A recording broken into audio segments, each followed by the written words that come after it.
Bienvenidas y bienvenidos a Punto Género. Hoy en un domingo muy especial le deseamos un feliz día a todas aquellas que se sientan madres. ¿Y de qué vamos a hablar? ¿Qué tenemos en el programa? Bueno, vamos a hablar de paridad y equidad en los medios, un proyecto que empieza a discutirse también en la Cámara de Diputados. Y se viene el debate del aborto. ¿Tendremos ley en el 2020? Todo esto en Punto Género. Se dio media sanción en el Senado al proyecto de ley que contempla la equidad de género en los medios de comunicación públicos. El mismo pasará a diputados, en donde la Comisión de Mujeres, Género y Diversidades también está trabajando sobre proyectos en el mismo sentido. ¿Cómo serían los medios de comunicación si estuvieran equilibrados los cargos de decisión entre los géneros? ¿Cuánto puede aportar la diversidad de miradas en las representaciones visuales, la forma de contarnos, informarnos y en la construcción de sentido? ¿Cuáles son las diferencias actuales en la participación que tienen las mujeres en los medios de comunicación? En Punto Género trataremos de responder a estas preguntas y a conocer cuáles son las posiciones dentro de la Cámara Baja. Y para hablar de este tema estamos en comunicación con la diputada del Frente de Todos, presidenta de la Comisión de Mujeres y Diversidad, Mónica Macha. ¿Cómo estás, Mónica? ¿Cómo va? Hola, Mariana. Buenas noches. ¿Cómo estás? Bien. Feliz Buenas día. noches. Feliz día para vos también. Igualmente. Gracias. Gracias. A ver, la Cámara de Senadores, dio media sanción a un proyecto impulsado por la senadora Norma Durango, promovido desde el colectivo de periodistas argentinas, que establece la equidad desde una perspectiva de género en los medios de comunicación estatales con incentivos para que los privados también la incorporen. Y vos venías trabajando en un proyecto similar desde principio de año, hiciste foros con comunicadoras a lo largo y a lo ancho del país. ¿Cómo va a seguir la discusión? ¿Se toma el proyecto de Senado? ¿Ustedes pueden empezar a discutir el propio o le van a hacer alguna modificación? ¿Cuál es la idea en relación a este tema? Bueno, en realidad los dos proyectos van a estar juntos porque el giro que tiene el proyecto que viene del Senado es el mismo que tiene el proyecto que empezamos a trabajar en la Cámara de Diputados y Diputadas. Hemos tenido conversaciones con la senadora Durango y con los equipos técnicos también como para poder avanzar en un dictamen que justamente una vez que pase por el Senado o sea, que el primero que llegase a la otra Cámara fuese tratado sin modificaciones para lograr la ley. Vamos a revisar el proyecto del Senado. Lo ideal sería no hacerle modificaciones, porque de ese modo ya entonces rápidamente se convierte en ley. Pero bueno, queremos ver porque ha habido una discusión vinculada al concepto de que nosotros decíamos en términos simbólicos de representación justa. Ahora, después eso hay que ver cómo se puede sostener en las leyes actuales, en las leyes de paridad, en las leyes de cupo. Digo, ahí hay que ver si eso está contemplado y está contenido en el proyecto de la senadora Durango o si hace falta ajustar algún concepto. O sea, en términos generales y en la línea de ambos proyectos pretendemos lo mismo. A ver, Mónica, tal vez para quien no está en tema, ¿vos podrías sintetizar de qué se trata esta iniciativa? ¿A qué apunta? ¿Por qué es necesaria? Apunta a que en todos los distintos roles que implican los medios de comunicación, digo, desde la conducción, la línea editorial, la dirección de esos medios, las tareas atrás de cámara, digo, toda la parte técnica, que en todos esos ámbitos, estos distintos puestos de trabajo, haya una distribución en relación a los distintos géneros. Son ámbitos que hoy especialmente están ocupados por varones y especialmente por varones heteronormados, y la idea es que puedan estar ahí incluidos los distintos géneros. Entonces, esa es la búsqueda. Y nos parece importante, por una cuestión vinculada al trabajo, a la distribución de estos roles, y porque entendemos que esa participación de distintos géneros también va a generar distintas noticias, una agenda que va a estar además sostenida y contemplada en relación a demandas que tal vez para algunos compañeros son invisibles, pero para nosotras no, y nosotros no. Entonces, bueno, tiene que ver con esto, con poder generar más democratización en los medios desde estas distintas representaciones de géneros. Ahora, cuando uno habla de paridad, entiende que es paridad, ¿no? Paridad de género, entiende que es un 50% de personas del sexo masculino y un 50% de personas del sexo femenino. Cuando se habla de equidad de género, de una representación justa, ¿de qué estamos hablando? ¿Cómo se traduce si viene el gerente o, no sé, la presidenta de RTA y dice, bueno, ¿cómo puedo cumplir con esta ley en los medios públicos? ¿Qué es lo que tiene que hacer? ¿Cuál sería una representación justa? Claro, ese es el tema que más tal vez genera discusión, porque en definitiva, cuando hablamos de equidad, termina siendo un término muy subjetivo. Está claro que todas las leyes son interpretadas, o sea, hay un diseño, hay una normativa y después hay una interpretación que puede ajustarse más o menos al diseño de la ley. Pero al tener la función de construir esas leyes, intentamos que sean lo más objetivas posibles, aunque sabemos, digo, que siempre hay un restito que no es objetivo, pero equidad es un concepto que no tiene ese nivel de objetividad. En cambio, paridad y cupo sí, porque ya hay leyes previas que contemplan esa lectura, esa mirada. Así que ese es el punto tal vez más, el punto central. Si pudiésemos establecer de algún modo qué es equidad, qué es representación justa, bueno, ya está. Pero eso es lo que hay que construir, que bien puede ser modificando este concepto, trabajándolo con los colectivos de medios de comunicación. Digo, hay que buscar ahí el modo de poder generar esa instancia que permita entonces avanzar lo más rápido posible para que se pueda contar con esta ley. Sí, mi duda es que como el proyecto que se aprobó en el Senado le deja a la autoridad de aplicación esa definición, es que finalmente se entre en un gris que no permita el cumplimiento, cuando sabemos que es tan necesario porque, como bien decías, lo que vemos delante de la cámara y también detrás es muchas veces mayoritariamente son varones quienes ocupan esos lugares, los lugares de poder también, de decisión. Entonces, quizás esa debilidad impida que se cumpla, que se logre transformar los medios desde una normativa que apunta a esta discriminación positiva. Sí, sí, por eso digo, esa es la preocupación que tenemos y tenemos que ver cómo poder resolverla, claramente. Puede ser una cuestión de la reglamentación, por eso hay que ver, o sea, la intención es no hacerle modificaciones para que se pueda avanzar en la sanción de la ley. ¿Y qué va a pasar con los privados? Que hagamos, vuelve al Senado. Claro. Con los privados estamos hablando siempre de fomento, de promover, digamos, van en la línea de ese tipo de acompañamientos, no de obligación. ¿Y pensás que es una discusión que se puede abrir este año o va a pasar para el año que viene? Estamos con los tiempos un poco justos y hay muchas leyes, muchos proyectos de ley importantísimos que tratar, que son urgentes.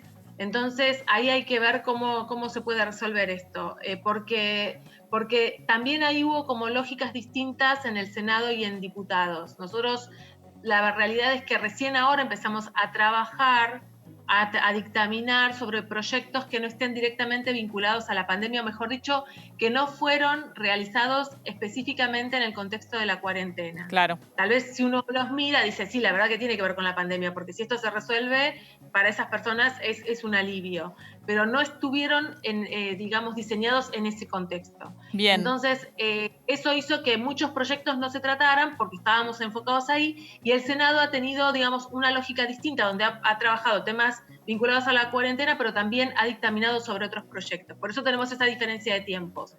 Pero bueno, vamos a ver cómo van estos días de sesiones y qué es lo que se puede trabajar en ellas. Hablando de urgencias y de tiempos que corren, había una promesa hecha desde principio de año y en campaña electoral del presidente Alberto Fernández en relación a promover la sanción de una ley de despenalización y legalización del aborto en el 2020, en este año, y quedan ya pocas semanas antes de que termine el año legislativo, las sesiones ordinarias. En estos últimos días, el presidente volvió a ratificar su compromiso con el tema. Vamos a recordar estas palabras que daba Alberto Fernández y después retomamos a ver qué va a pasar, si llega o no llega el proyecto este año. Más que un compromiso, lo que tengo es una convicción. Tengo una convicción. En la Argentina las mujeres se siguen muriendo por abortos mal practicados. Y muchas más mujeres quedan lesionadas de por vida por los abortos mal practicados. Así que yo en eso no he cambiado un ápice, no he cambiado nada, simplemente por una cuestión de oportunidad, si se me permite el término, entendiendo que la pandemia debía ocupar nuestra atención, postergué el envío de la ley, pero la ley la vamos a mandar, por supuesto que sí. En los últimos días, empezó a correr la información de que podría ser antes de que termine octubre, ¿no? La campaña nacional por el aborto legal, seguro y gratuito redobló en estos días su presión, hablándole directo al presidente, apretá el botón verde en uno de los flyers que se viralizaron en las redes sociales. ¿Llega el proyecto? ¿Se manda efectivamente antes de que termine octubre y se va a poder tratar este año? ¿Cuál es la información que vos manejás? En realidad, nosotros todavía no recibimos el proyecto. Sí estamos de algún modo trabajando para ir consolidando información, para saber cuál es la situación más concreta que tenemos hoy en la Cámara, que en ese trabajo estamos. Actualmente, esto es parte de lo que venimos haciendo estos días. Todavía hay una cantidad importante de personas indefinidas. En el oficialismo tienen diputados o diputadas que están indecisas. Sí. ¿De cuántos hablamos? Y ahí lo que pasa es que estamos hablando de un número que tampoco, a mí me da como un poco de responsabilidad decir el número porque realmente falta todavía hacer como... Son, por la experiencia del 2018 también, son listados que vamos pasando una y otra vez y que quedan a veces con alguna cuestión de, tengo que ver con tal situación o tal otra, entonces me parece mejor dar los números cuando tengamos más consolidada esa información. Pero sí lo que te puedo decir es que estamos con listados trabajando y viendo situación por situación para poder también darle esa información al Poder Ejecutivo, porque es una información clave para definir si estamos en condiciones de mandarlo o no, o tal vez el presidente defina mandarlo, aunque los números no nos den, no sé, pero nosotros tenemos que darle lo más certero posible esta información al presidente para que él pueda tomar una decisión. No te noto muy optimista. No, yo soy re optimista, yo espero que sí, pero lo que pasa es que tampoco quiero... A ver, yo soy optimista. Yo creo que vamos a poder llevar adelante esta discusión y que vamos a poder lograr la media sanción. Yo soy optimista.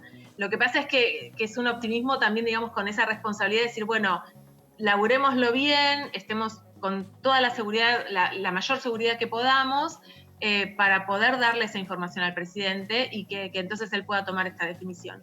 Teniendo en cuenta qué cosa, para mí fundamentalmente es la imposibilidad que tenemos de movilización.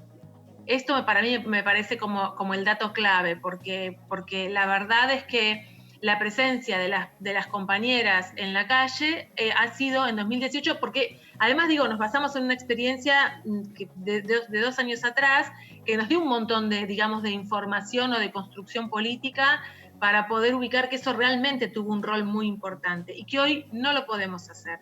Y sería un riesgo enorme una situación de esas características, porque el nivel de contagios del coronavirus no baja, porque necesitamos cuidar el sistema sanitario para que no esté saturado.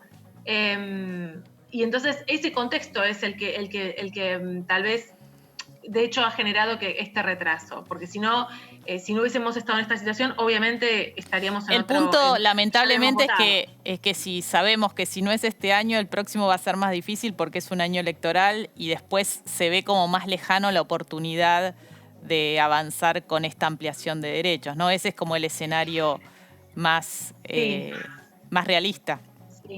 Sí, la verdad es que la decisión que se tome no es una decisión fácil y tiene complejidades por un montón de lugares, porque es un proyecto polémico, porque en un contexto donde hay muchas discusiones es una discusión más importante.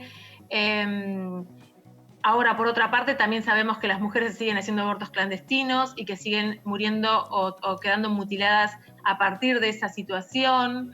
También sabemos que la práctica de la interrupción voluntaria del embarazo no requiere, a veces hay como una idea del legrado, de prácticas de otro tiempo que implicaban también al equipo sanitario y al hospital desde otro lugar. Pero la verdad es que hoy, con el uso del misoprostol, con una técnica como AMEU, ahí son otras condiciones, son prácticas ambulatorias, son prácticas que se pueden hacer en centros de salud. Y al contrario, cuando hablamos de abortos clandestinos, los abortos clandestinos sí implican una gravedad tal que puede ser la utilización de camas en terapia intensiva. Ahí sí va en la línea de, bueno, es una sobrecarga al sistema sanitario, si se quiere pensar en esos términos, en un contexto donde estamos en pandemia. Entonces, hay como nada de lo que definamos es totalmente costo cero o total ganancia. Esto es lo que tiene esa definición. Por eso a mí me parece de mucha responsabilidad trabajar con la mejor información que podamos, acercársela al Poder Ejecutivo y saber que tomamos una decisión donde vamos a transitar una etapa con sus discusiones, ¿no? Con sus discusiones, con discusiones en distintos ámbitos, que tiene esas distintas dimensiones. Bueno, muchísimas gracias por esta comunicación. Espero que termines muy bien tu día. Gracias a vos, Mariana. Buenas noches. Igualmente. Hasta luego. Bueno, después de analizar cómo pueden ser los posibles escenarios en torno a un debate por la despenalización y legalización del aborto acá en el Congreso, nos vamos al informativo. El Ministerio de Desarrollo Productivo informó que tiene previsto ejecutar 30 iniciativas con perspectiva de género para el año próximo, que incluyen créditos subsidiados para emprendimientos liderados por mujeres e incentivos fiscales para la incorporación de mujeres y personas LGBTI en las empresas. Las brechas de género en industria, energía y construcción son de las más altas en las distintas ramas de actividad. La Comisión de Mujeres y Diversidad, que preside la diputada Mónica Macha del FDT, aprobó un proyecto de declaración que expresa reconocimiento a la labor de las promotoras territoriales en prevención de violencia de género, al cumplirse 5 años de Ni Una Menos. Asimismo, se dictaminaron a favor 20 iniciativas que apuntan al reconocimiento de mujeres, activistas, programas y aniversarios. La violencia política aparece en ocasiones disfrazada de crítica que busca expulsar del espacio público a mujeres, lesbianas, travestis y trans. Para visibilizar este tipo de violencia y concientizar sobre sus efectos, el equipo latinoamericano de justicia y género, ELA, lanzó la campaña #Mi lugar es el que elijo, desarrollada junto a la agencia hermana. La campaña busca llevar este debate no solo a los partidos políticos, sino a otras instituciones como sindicatos o centros de estudiantes. María Florencia Gómez Poilastrou tenía 34 años, era referente de géneros de la Federación Juvenil Comunista en la provincia de Santa Fe. Tenía 2 hijas de 3 y 5 años. Vivía en San Jorge, una ciudad del centro provincial. El pasado lunes, el fiscal Carlos Opeñi, que entiende en la causa, confirmó que la carátula de la causa es violación seguida de femicidio.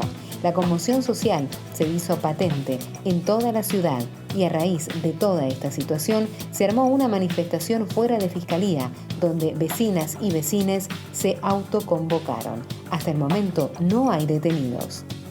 Spotlight, una alianza de las Naciones Unidas y la Unión Europea contra los femicidios, lanzó en Argentina la campaña #Amigo Date Cuenta, con el fin de incentivar a los varones a identificar mandatos machistas para que puedan cuestionarlos y así construir nuevas masculinidades.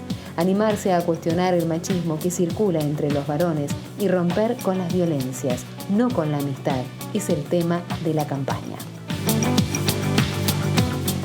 Y para hablar de esta campaña novedosa, interesante, que interpela a los varones, donde otros varones les hablan, estamos en comunicación con Andrés Arbit, que es uno de sus protagonistas. Él es creador además de un proyecto en redes sociales, en Instagram, que se llama Privilegiados, donde justamente son varones que le hablan a otros varones. ¿Cómo estás, Andrés? ¿Qué tal? Buenas noches. Hola Mariana, buenas noches y muchas gracias por la invitación a charlar un poco de la campaña, de Privilegiados. Contame. De masculinidades, ¿no? Es necesario hablar. Uy, te escuchamos un poquito mal. A ver si se escucha mejor.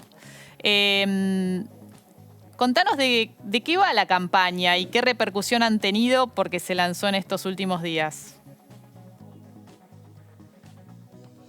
A ver, ahí sí, por ahí me escuchan. Ahí está mejor. Sí. Bueno, la campaña fue pensada para hablar de masculinidades para chicos de 12 a 17 años que estén trabajando, empezando a construir esta masculinidad y además empezando a construir vínculos y en ese momento tan clave en el que nos identificamos con nuestro grupo de amistades, empezar a ver, ¿no?, qué violencias podemos derramar los varones entre nosotros mismos también, además de a las mujeres y a las personas de la diversidad. Nos parecía interesante visibilizar la temática porque, bueno, el primer paso para trabajar una violencia es empezar visibilizándola.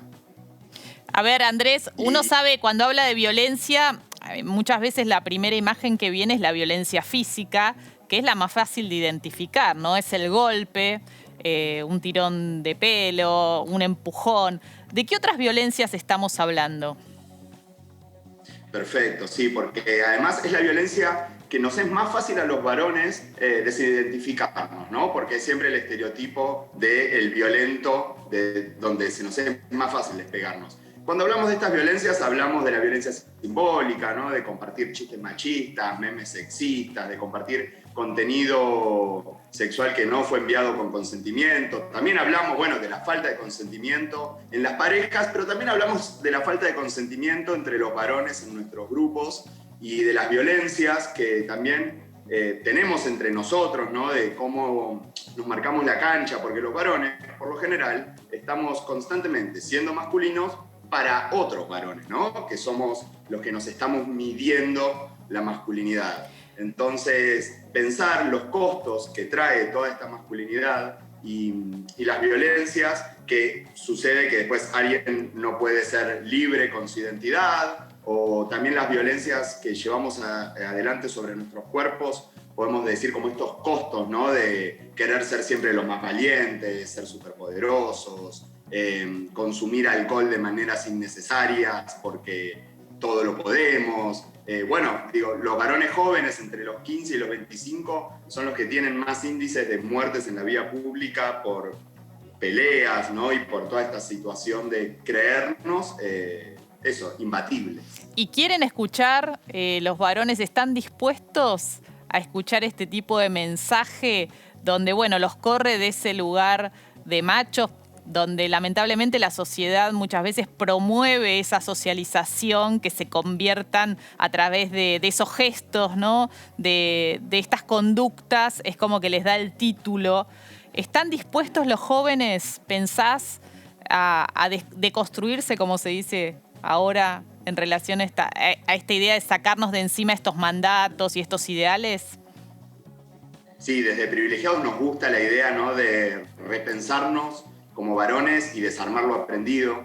Entonces, creemos que los jóvenes están en un momento donde pueden estar más abiertos a la escucha. Sí es cierto lo que decís, que la construcción de la masculinidad en esta sociedad nos lleva a tener el peso y la carga, ¿no? de cumplir con ese guión, porque si no, quedamos fuera de lo que son los grupos de varones, ¿no? Quedamos fuera de la cofradía o también de esta corporación masculina, ¿no? Hay una complicidad entre pares, ¿no? De reproducir estas conductas digamos, y esa mirada cómplice que aprueba. Sí, y está la mirada cómplice que aprueba y a la vez está la mirada del varón que no se anima a intervenir, que por ahí está incómodo, pero termina siendo cómplice por omisión. Entonces, un poco esta campaña y también nuestro trabajo desde Privilegiados es un poco darle herramientas a estos varones, llamarlos a romper con la complicidad machista. Por eso la campaña de Amigo Date Cuenta trae esto de cortar con el machismo y no con la amistad. Claro, están muy buenos los videos que hacen en Privilegiados. Está bueno para compartirlo en grupos de papis, ¿no? Para que circulen, que favorezcan la reflexión. ¿Qué repercusión han tenido esta semana con estos primeros días de la campaña? Bueno, la campaña la verdad que fue muy bien recibida. Tuvo mucha aceptación en el mundo del fútbol, algo que me llamó mucho la atención. Se sumó la AFA, ¿no? Con una pieza con su logo, pero después todos los clubes compartieron el logo de Amigo Date Cuenta con el color del club, y ya hay algunos clubes que están queriendo charlar de masculinidad internamente, y ahí creo que es la parte donde se empieza a poner interesante esta campaña, ¿no? Porque podemos hablar, podemos traer el mensaje, visibilizarlo, pero después tenemos que dar un paso más, ¿no? Llevar adelante algunas prácticas, algunas acciones que sean más territoriales, ¿no? Poder charlar entre varones, porque es importante la visibilización y la campaña que lleva a los varones a darnos cuenta, ¿no? De las violencias que tenemos, que llevamos, que aprendimos. Y en soledad, esas violencias son interesantes de interpelarnos, que nos puede llevar a una reflexión, nos puede llevar también a angustiarnos, ¿no? Porque nos encontramos con que hemos ejercido... Hay que correrse del lugar. Hay que correrse del lugar y te tengo que despedir, Andrés. Te agradezco mucho por estas reflexiones, por ser parte de esta campaña y por Privilegiados, que realmente ayuda mucho a pensar. Y les invito a que los busquen en las redes sociales y compartan sus producciones porque están muy buenas. Que tengas buena semana. Muchas gracias, Mariana, y un honor estar acá, charlar con vos, y gracias por la difusión de la campaña y de nuestro proyecto Privilegiados. Y justamente nos vamos a despedir, nosotras y nosotros, hasta la semana que viene, con este spot de esta campaña para que, bueno, amigo, date cuenta, amigo. ¿Cómo demostramos los varones que somos varones? Siendo los más fuertes, teniendo aguante. Y después nos terminamos agarrando las piñas por la camiseta. O por una cerveza que se volcó. Nos enseñan que somos los únicos dueños del mundo y si queremos algo lo tomamos. Acorralamos a las chicas. Y les quemamos la cabeza para convencerlas de que nos den un beso. O algo más. Les revisamos el celular para ver con quién habla. ¿Dónde estuvieron? Las amarreamos del brazo para que hagan lo que queremos. Opinamos de su cuerpo como si fuera propiedad nuestra. Nuestra. Y ya ni lo dudamos. Nos justificamos con que los varones somos así, que ya no hay nada que hacer y que es nuestra manera de ser. Pero no, amigo. Ejercer violencia contra las mujeres no es algo que tenemos en nuestro ADN. Es algo que nos enseñaron, que vimos, que aprendimos. Y que también podemos cuestionar, rechazar y desaprender. Podemos construir otras masculinidades sin violencias. Dale, amigo, date cuenta. Date cuenta. Cortemos con el machismo.